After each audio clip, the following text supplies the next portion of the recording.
نحمده ونصلي ونسلم على رسوله الكريم اما بعد۔ پارہ نمبر 21 کا خلاصہ آپ کے سامنے شروع کرنا ہے، اور 21واں پارہ اس کا نام ہے اتل ما اوحی الیک۔ اتل ما اوحی الیک یہ بالکل ابتدائی آیت، اس میں اللہ تعالیٰ نے مبلغ کے لیے، جو دوسروں کو تبلیغ کرتا ہو، جو دوسروں کو نصیحت کرتا ہو، واعظ کرتا ہو، راہ راست کی بات کرتا ہو، اس کے لیے دو چیزوں کے اہتمام کی بات فرمائی ہے۔ نمبر 1، اتل ما اوحی الیک من الکتاب، پہلا کام آپ یہ کریں کہ قرآن کریم کی تلاوت کیا کریں۔ نمبر 2، واقم الصلاۃ، اور نماز کا اہتمام کیا کریں۔ یہ ہر داعی کی ضرورت ہے۔ جو افراد دین سے وابستہ ہیں، دین پڑھ رہے ہیں، دین پڑھا رہے ہیں، تبلیغ سے وابستہ ہیں، نیک عمل کر رہے ہیں، دوسروں کو کرا رہے ہیں، اللہ تبارک و تعالیٰ کے دین کو نافذ کرنے میں عمل پیرا ہیں، لوگوں کی اصلاح کرنے میں عمل پیرا ہیں، تو ایسے افراد جو کہ ان دینی امور میں لگے ہوئے ہیں، ان کے لیے دو چیزوں کا بنیادی طور پر اہتمام ضروری ہے۔ قرآن کریم کی تلاوت کریں اور نماز کا بھی اہتمام کریں۔ آپ تمام حضرات اور ہماری بہنیں بالخصوص آپ حضرات اس دین کے کام میں لگے ہوئے ہیں، تو اس دین کے کام میں لگنے کی وجہ سے آپ کی بات میں اثر تب ہوگا جب آپ میں دو چیزیں پائی جائیں گی۔ قرآن کریم کی تلاوت کیجیے۔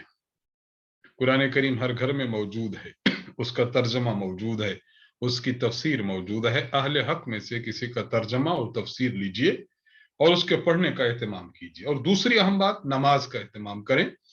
نماز کے فوائد بہت ہیں۔ ایک تو اپنی عملی اصلاح ہوتی ہے، اللہ کی طرف رجوع ہے، دن میں 5 مرتبہ خدا تعالیٰ کی طرف رجوع ہے، لیکن اور بھی بہت سے کاموں میں سے ایک اہم کام وہ اللہ تعالیٰ نے اسی آیت میں ارشاد فرمایا، ان الصلاۃ تنہی عن الفحشاء والمنکر، نماز انسان کو بے حیائی سے اور بری باتوں سے روک دیتی ہے، فحشاء سے بھی روک دیتی ہے اور منکر سے بھی روک دیتی ہے۔ فحشاء کسے کہتے ہیں؟ ایسا گناہ جس کے حرام ہونے پر دلیل شرعی موجود ہو، جس طرح سود حرام ہے، اس پر دلیل موجود ہے۔ تو آپ نماز کا اہتمام کریں گے تو اللہ تعالیٰ منکر سے، بری بات سے روک دیں گے۔ اور فحشاء کہتے ہیں بے حیائی کے کام کو۔ بے حیائی کا کام وہ کام ہوتا ہے کہ اگر اس پر دلیل نہ بھی ملے تب بھی عقل مند آدمی، دانا آدمی اس کام کو برا سمجھتا ہے۔ محفل میں بیٹھ کر گالیاں بکتے رہنا، اس کو عام بندہ بھی برا سمجھتا ہے۔ بدکاری کی طرف جانا، اس کو عام بندہ بھی برا سمجھتا ہے۔ تو خلاصہ یہ نکلا کہ نماز انسان جو پڑھتا ہے اور تسلسل سے پڑھتا ہے، اہتمام کرتا ہے، تو اللہ تعالیٰ اس کو منکر سے اور فحشاء سے بچا لیتے ہیں۔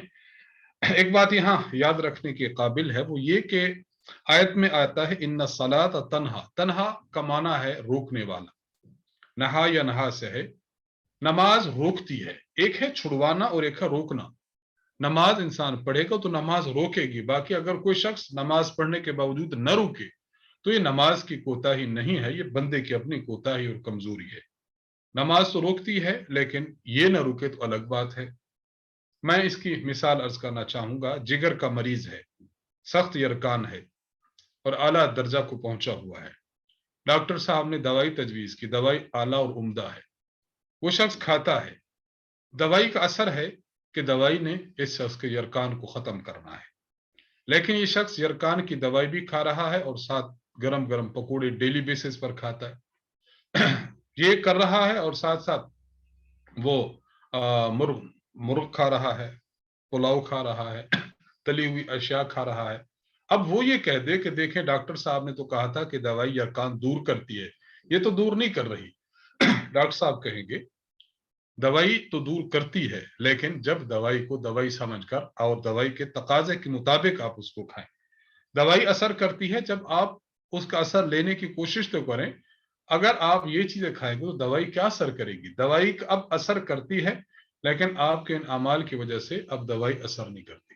بالکل اسی طرح نماز گناہوں سے روکتی ہے، لیکن ایک شخص ادب کے ساتھ نماز کے آداب کے ساتھ اس کو پڑھتا ہے تب وہ روکتی ہے۔ اگر وہ نہیں پڑھتا تو اس کو یہ نہیں روکتی۔ تو ابتدا میں تذکرہ تھا۔ آیت نمبر 56 میں تذکرہ ہے۔ دیکھیے دین پر جب چلنا ہے، دین پر چلتے ہوئے مشکلات نے آنا ہے، تو اللہ تبارک و تعالیٰ نے اپنے پیغمبر کے صحابہ کو حکم دیا کہ اگر تمہیں یہاں دین پر رہنا مشکل ہو رہا ہے اور لوگ آپ کو تنگ کر رہے ہیں تو پھر آپ ہجرت کریں۔ ہجرت کہتے ہیں ایک جگہ سے دوسری جگہ اپنے ساز و سامان، اپنا گھر بار سمیت چلے جانا، یہ ہجرت ہے۔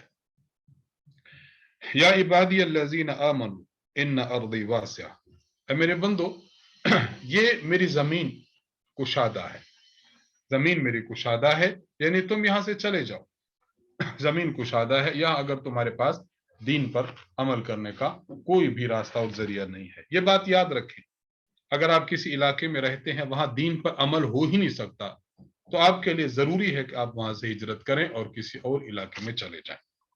یہاں ایک شبہ بھی ہوتا ہے، سوال پیدا ہوتا ہے کہ اگر ہم ہجرت کریں گے، ہمارا رزق تو اس علاقہ میں ہے، دوسرے علاقے میں ہم جائیں گے تو وہاں رزق روزی کا کیا بنے گا؟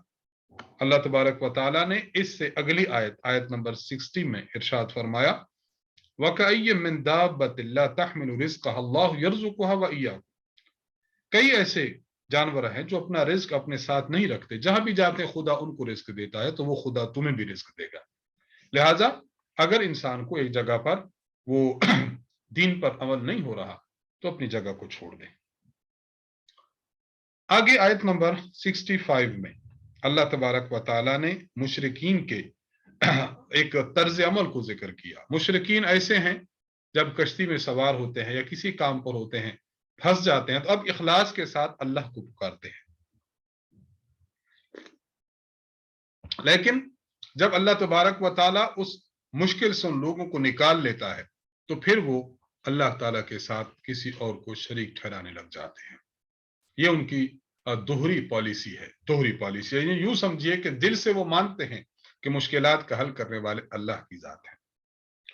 آخر میں بالکل چونکہ مشکلات کا ذکر تھا تو اللہ تعالیٰ نے یہ بیان فرمایا وَالَّذِينَ جَاهَدُوا فِينَا لَنَهْدِيَنَّهُمْ سُبُلَنَا۔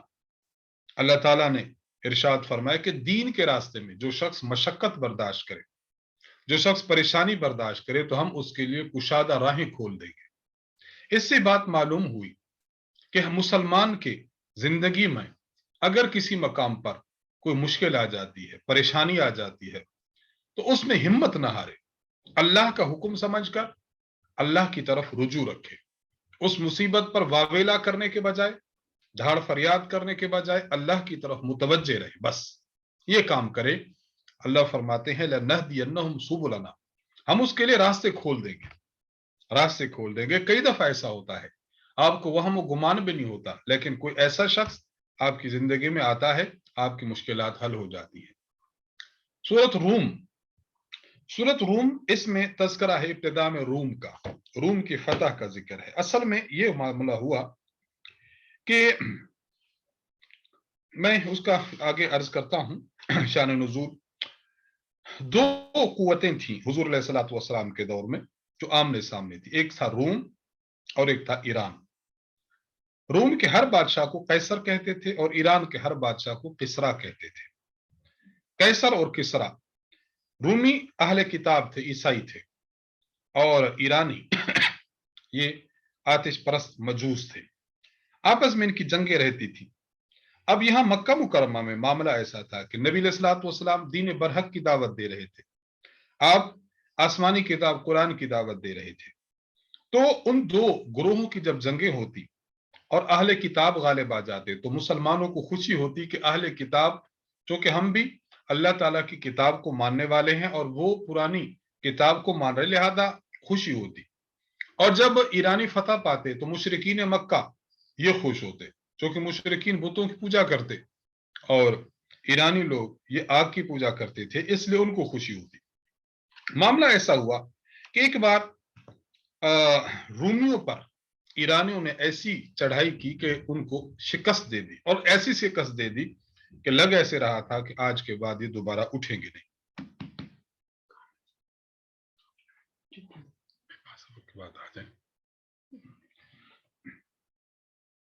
ایسی شکست ہوئی کہ آئندہ یہ لوگ دوبارہ اٹھ نہیں سکیں گے۔ اس وقت حضرت ابو بکر صدیق رضی اللہ تعالی عنہ تشریف لے گئے۔ اس وقت اللہ کے نبی پر یہ آیات نازل ہو گئیں، الف لام میم غلبت الروم فی ادنى الارض وهم من بعد غلبهم سيغلبون، کہ روم جو ہے مغلوب تو ہو چکا ہے لیکن ان قریب وہ غالب ہوگا۔ اس آیت کے نازل ہونے کے بعد حضرت صدیق اکبر رضی اللہ تعالی عنہ آپ تشریف لے گئے مشرکین کے سردار ابی بن خلف کے پاس۔ اس کو کہا کہ یہ غالب آ جائیں گے، غالب آ جائیں گے۔ ابی بن خلف نے کہا کہ یہ غالب نہیں آئیں گے، تو دونوں کے درمیان شرط لگ گئی۔ شرط کیسی لگی کہ 10 اونٹ، چلتے چلتے 100 اونٹ تک چلے گئے۔ اللہ کی شان یہ ہوئی کہ 7 سال بعد پیغمبر علیہ السلام جب مکہ سے مدینہ پہنچ گئے، آپ علیہ السلام وہاں پہنچے اور حضور علیہ السلام وہاں بدر سے فارغ ہو رہے تھے، تو اسی سال اور انہی ایام میں ایک خبر آئی کہ رومیوں کو فتح ہو گئی ہے اور ایرانی مغلوب ہو گئے۔ حضرت صدیق اکبر رضی اللہ تعالی عنہ نے پھر اس شرط کے مطابق ان سے اونٹ لیے، حضور علیہ السلام سے عرض کیا تو آپ نے فرمایا ان اونٹوں کو صدقہ کر دو۔ کہنے کا مطلب یہ ہے کہ پیغمبر علیہ السلام پر اترنے والا قرآن آئندہ زندگی میں آنے والی چیزوں کی خبر دے رہا ہے جو اس کے برحق ہونے کی دلیل ہے۔ تو اس سورت مبارکہ میں چونکہ تذکرہ ہے روم کی فتح کا، اس لیے سورت کو سورت روم کہتے ہیں۔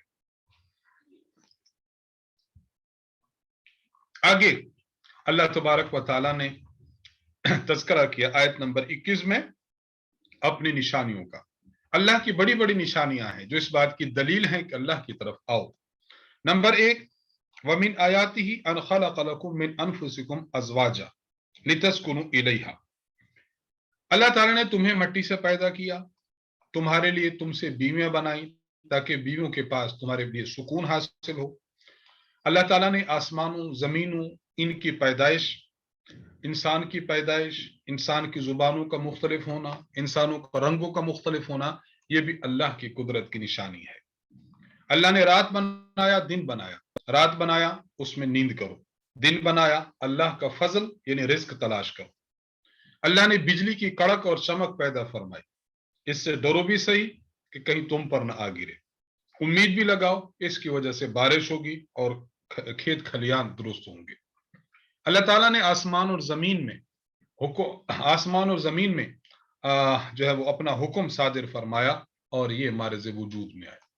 اور اللہ تعالیٰ نے موت کے بعد کی زندگی کو بیان فرمایا۔ اللہ جو زندگی دینے پر قادر ہے، موت کے بعد دوبارہ زندگی دینے پر بھی قادر ہے، تو کسی بھی ذات کو پرکھنے کے لیے، کسی ذات کو جاننے کے لیے اس کی قدرت اور اس کی نشانوں میں غور کرنا چاہیے، تو مسلمان اس میں بہت زیادہ غور کریں۔ انسان جو اعمال کرتا ہے ان اعمال کے اثرات ہوتے ہیں، اگر عمل اچھا کرے گا اس کے اعمال اچھے، اعمال اچھے تو اثرات اچھے، عمل برا تو اس کے پھر اثرات بھی برے۔ آیت نمبر 41 میں فرمایا ظہر الفساد فی البر والبحر بما کسبت ایدی الناس لیذیقہم بعض الذی عملوا لعلہم یرجعون۔